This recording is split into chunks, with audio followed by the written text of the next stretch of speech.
Son günlerde internette meşhurlaşan, hamının paylaştığı bir pingvin var.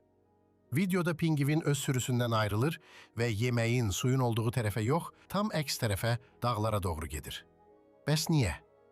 70 kilometre uzaklıktaki dağlarda onu aclıq ve ölüm gözləyir. Pingvin niye öz instinktlerine karşı çıkır? İki esas sualımız var. Bu video niye bu kadar meşhur oldu? Ve pingvin niye eks istikamete gelir?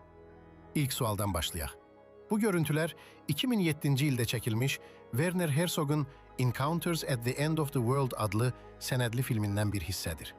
İllər sonra görüntülerin bu kadar meşhur olması, pingvinin bir felsefi simvola çevrilmesi, insanların monotonlaşmış hayatı, sistemden ayrılmak isteği, instinktlerine galip gelip istikametini değişmesi, tamamıyla azad olması kimi fikirler ile üst üste düşür.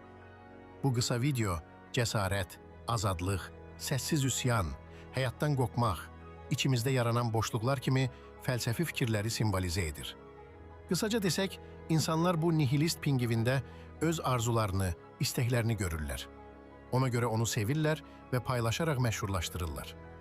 İkinci sualın cevabı ise düşündüğümüz kadar romantik değil.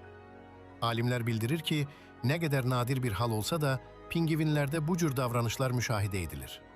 Bunun esas sebepleri, pingvinlerin dahili istiqamət sisteminin pozulması veya nevroloji xəstəliklərinin olması ile bağlıdır. Suallarımızın cevabını tapdıq, düzdür.